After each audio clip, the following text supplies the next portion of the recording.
We all know how 2009 ended. Coach Saban was back at the center of the sport. Mark Ingram was his Heisman winning star, and his Tide were once again kings of the sport. But this year wasn't just another Bama championship. We saw one of the greatest players ever chasing immortality, one of the sport's biggest brands, deliver a moment for the ages. We saw the 2000 Cinderella give us their best team yet. We saw a forgotten player from the Big East almost take over the sport, and the BCS's most serious threat yet. We saw old dynasties begin to collapse while new faces took aim to take over the sport. This is the story of the year that changed everything. However, going into the year, the focus was on one team, the Florida Gators. They were the new kings of the sport, having won 2 of the last 3 titles. Their coach was one of the best in the game, and their quarterback was entering GOAT territory. Seriously, Tim Tebow was transcending the sport. He had been a pivotal piece to their 2006 title as a freshman. He took over the sport in 2007 on his way to the Heisman, and he had just given one of the most iconic speeches in sports history that fueled an incredible national title run. So the stakes were real. Could he become the greatest of all time? But it wouldn't be easy because 2 familiar faces were ready to dethrone him. The first one being Sam Bradford, who had taken Tebow's Heisman, but fell just short to him in the Natty. However, Colt McCoy had to be the most motivated player coming into the year. Because you want to talk about feeling like you got robbed? Not only did Sam take his Heisman, but he also leaped him in stunning fashion to rob him of a title shot. So this year, Colt was ready to leave no doubt. Yet while all eyes were on these 3 stars, a 4th contender was quietly retooling in Tuscaloosa. Nick Saban had already restored Alabama to relevance. Now he was trying to do something much bigger. But even with the excitement around the teams at the top, the sports landscape was slowly shifting under their feet. Tommy Tuberville was out at Auburn. Phil Fulmer's legendary run came to an end in Knoxville. A young man named Dabo was taking over Clemson, while out in Eugene, a rising offensive genius was about to take the reins. And as September rolled in, Chip had a chance to kickstart the season, but the first statement came from the other side. Because to start the year, Boise State brought the heat. Kellen Moore picked apart Oregon. While the Bronco defense caused so much frustration for LeGarrette Blount, he decided to try boxing instead at the end of the game. The win was a statement that Boise State would have to be taken seriously. Even though they had iconic moments and was one of the winningest programs of the decade, their undefeated seasons got rewarded with no-name bowl invitations. But while Boise was celebrating, only 2 days later the sport's attention shifted entirely to Jerry's World, as everyone couldn't wait to see the Sooner offense. DeMarco was back and healthy, while Bradford was ready to kick off his redemption tour. It'd be the start of another Sooner title run, but in the closing seconds of the half, it all ended in a flash. Just like that, the reigning Heisman winner had been taken out, and only a few quarters later, the Sooners season went down with them. But as the Sooners fell from contention, another perennial power was ready to take their place, because USC was reloading with the nation's #1 recruit. And even though they lost their stud linebackers, they still had future All-Pros across their defense. So for the second straight year, the Trojans swallowed up the Buckeyes. But on offense, it was ugly. Barkley definitely showed he was a freshman, as USC needed their star backs to secure the last-minute win. Luckily, they had a get-right game the following week. USC was supposed to blow out the Huskies, who went winless the prior year, but instead, they found themselves in the fight of their lives. Looking to throw on the run, complete to the 15. Huge catch. Because this year, the Huskies had a new secret weapon. The man now known as Sark, who'd been with USC since 2001, was ready to make a name for himself. His Huskies completely shut down a lifeless Trojan offense, while Jake Locker slowly cut through the USC defense, ultimately setting his team up for a go-ahead kick that secured one of the biggest upsets in sports history. Johnson bringing it back. McKnight trying to throw a block. Ball is up. Still running. Flag is down. So already by week 2, we could feel change in the air. USC seemed like a shell of their former self. Without Bradford, Oklahoma was removed from the equation, and newcomers were rising up to kick down the door. The team that upset the champs was now a top 10 team. Penn State returned motivated to redeem their heartbreak from a year ago, and Cal was back in the fold thanks to one of the most dangerous backs in the country, a future Detroit Lions stud out on the perimeter, and Cam Jordan shutting down things on defense. But on September 24th, that all changed as Oregon rolled right over Cal. Penn State got upset once again by the Hawkeyes, and South Carolina took out Ole Miss in prime time. So just like that, the focus shifted back to the top, with one of them leading the way. day. Tebow was the man of the hour, and he was surrounded by NFL talent across the board. But Florida's All-American defense is what made them terrifying. Names like Brandon Spikes, Joe Hayden, and Carlos Dunlap made them arguably the sport's best unit. Yet their true X factor was off to the NFL. So while Florida was rolling through September, the question was if they'd have enough firepower going into Death Valley, especially with how Tebow got knocked out the prior week and knowing how important Percy was last year against the Tigers. But Florida wasn't the only one dealing with questions, because as explosive as the Longhorns looked, Colt kept giving the ball away. Fortunately for him, he had a star blossoming on the other side of the ball. But with Oklahoma on the horizon, he had to get back in form, because the Sooners were stacked with playmakers on defense, and word on the street was Bradford was coming back. But while Colt aimed to right the ship in his biggest test of the year, another team was silencing any whispers of doubt, because Bama came out with something to prove. Their new leader under center looked as efficient as they come. Plus, in week 1, they found another star in sophomore back Mark Ingram, not to mention another freshman star with home run hitting ability right behind him. And if you somehow slowed either of them down, there was the man-child out on the perimeter that you had to account for. But Saban's defense is what separated them. It was an embarrassment of riches, one that could go toe-to-toe with the Gators. So by the end of September, the Tide may have been third, but they looked like the top team in the country. However, Florida's defense must have heard all the talk, because they came out swinging in Death Valley. The unit basically erased LSU's offense, holding the Tigers to just 66 rushing yards and under 100 passing yards. But once again, Florida's offense had cause for concern. They looked one-dimensional, just being able to scrape together enough points to get by. And the following week,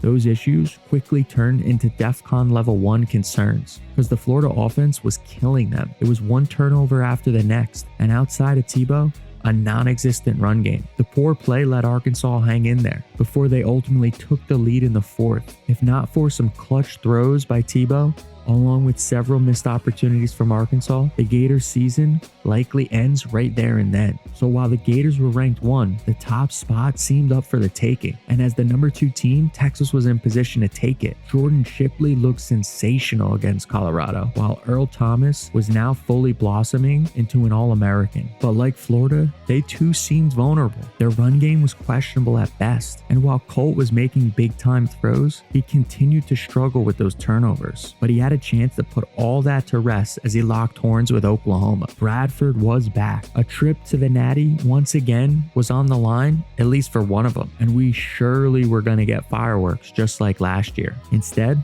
we got an ugly one. Bradford got taken out of the equation almost immediately, and from there it was punt after punt and mistake after mistake.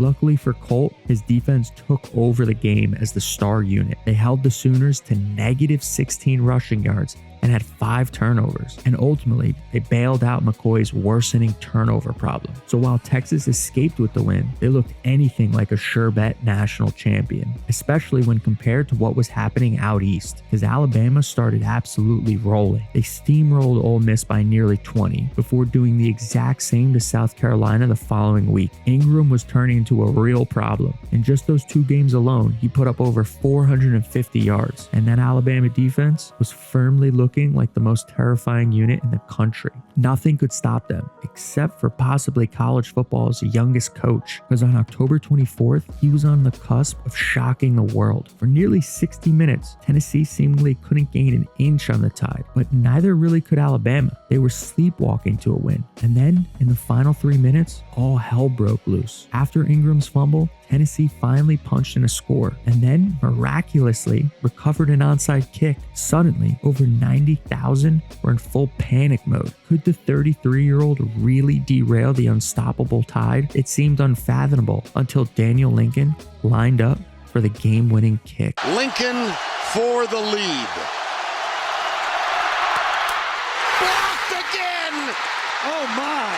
Alabama wins! All it took was the tip of a finger, and Alabama's dream season was kept alive. But we saw, just like the other two, they weren't invincible. So the pressure to be perfect went through the roof, especially considering who sat behind them. In October, 3 teams were flying up the ranks. The first being that Boise State team. They were routinely dropping 40 or more. Kellen Moore looked like the best quarterback in the country, throwing for 14 touchdowns and only 1 pick in October. Plus, remember that Oregon win? Well, it was only getting sweeter because after Oregon lost to Boise, they became a top 10 team after they blew the doors off that 6th-ranked Cal squad before steamrolling a USC team that had rebounded back up to the 4th spot. So the Broncos had proven they could go toe-to-toe with a top team. But even still, a new contender out east jumped the Broncos, a team led by one of the most promising coaches in the sport. In just 2 years, Brian Kelly had taken Cincinnati to the Orange Bowl and now had them undefeated with one of the best offenses in the country. Marty Gilliard was turning into a Heisman hopeful. His quarterback was a playmaker putting up over 300 a game.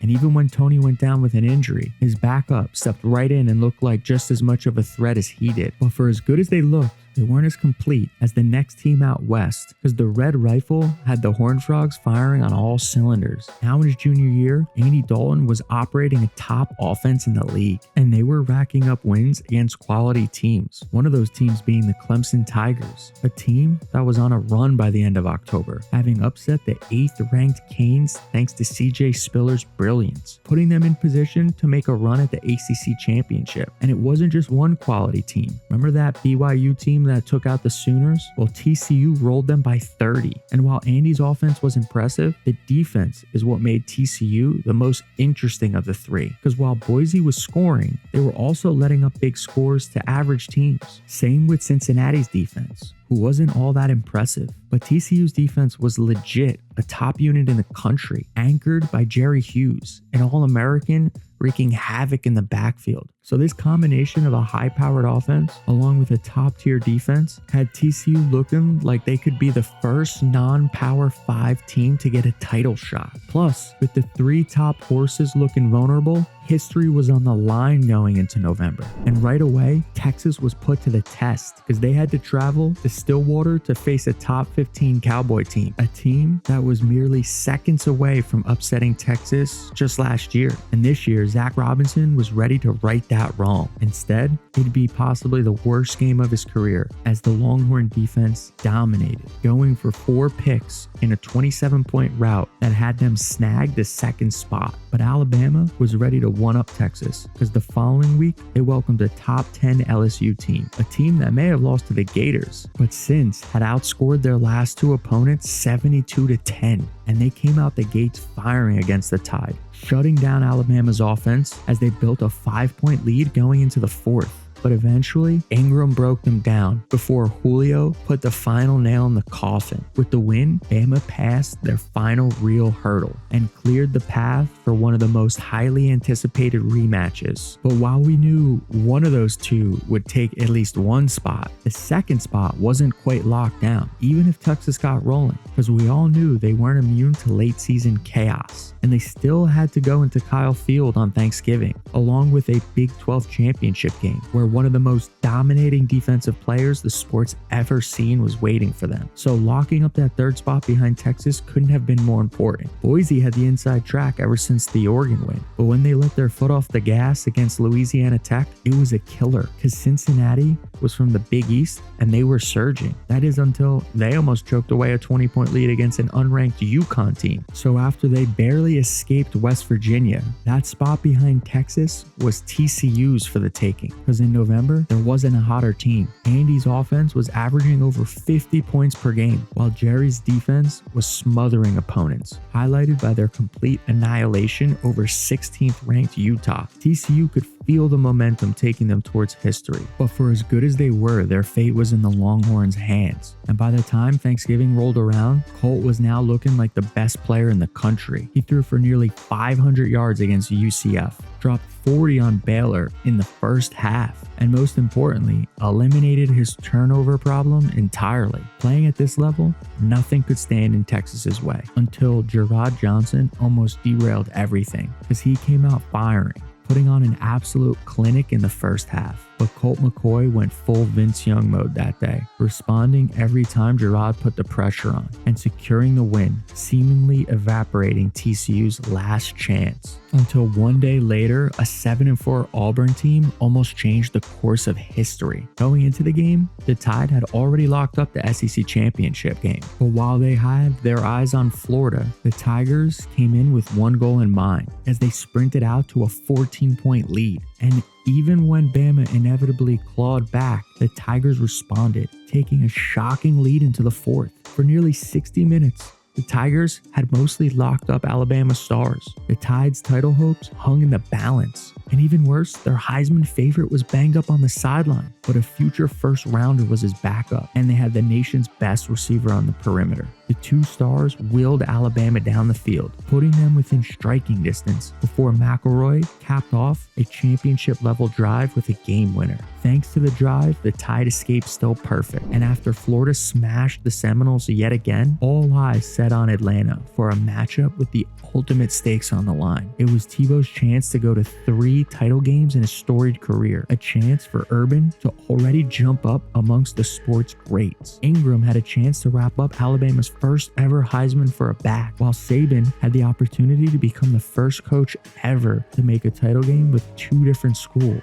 But it was Alabama who wanted it more in the first half, as their defense gave Tebow his hardest test yet, while Ingram put on a show in the first half. Even still, it was anyone's game starting the second. Tebow was still only 30 minutes away from immortality, and we know he had it in him, as he had proven it time and time again. But this year, it was all Alabama. Tebow could only watch in disbelief as the Tide ripped right through his vaunted Gator defense, while he got smothered by Bama's front 4 and ultimately shut down entirely by a unit determined to prove they were the best in the country. Last year, his fourth quarter heroics had the Gators celebrating, but this year, he'd watch his team's dreams get ripped from their hands by college football's new measuring stick. But as the Tide celebrated their SEC championship win, Texas was taking the field to return back to the top of the sport. But one major problem stood across from them, and he started wreaking havoc immediately. For as good as Colt looked throughout November, the relentless pressure had him coming completely undone. And after his 3rd pick of the game, suddenly Texas's title hopes were about to vanish into thin air, which meant the unthinkable could happen. Utah had started the conversation back in 2004. Boise State continued it in 2006 before Utah put an exclamation on the argument just 1 year ago. And now we had as real of a chance as ever for the title game to get busted. The only question was who'd earn the chance. Boise was now on the outside looking in, but they had the nation's top scoring offense and one of the best quarterbacks in the country. They also had that win against the now Pac-10 champions. Cincinnati was better positioned as the 5th ranked team, but they limped through the month of November and needed the last 30 seconds to escape Pittsburgh. Then there was TCU, who had taken out a team now in the ACC championship game, rolled the team who beat Oklahoma by 30, and then dropped 55 on a ranked Utah team. Their offense was a top 5 scoring unit in the country, while their defense was top 6, led by one of the country's best players. If anyone deserved it, it was TCU, who'd finally bust open the BCS. But even for as bad as Colt played, 90 seconds was still a ton of time for one of college football's best players. And with the game on the line, he marched his Longhorns right down the field. Within just a couple plays, he'd gotten his team within striking distance, but then almost made one of the worst plays in college football history. At first, it seemed like the clock had run out, costing Texas a title shot. But luckily for him, the ball landed right before the clock struck 0, setting up a 46-yarder with sports history on the line. Got it! Texas goes to Pasadena.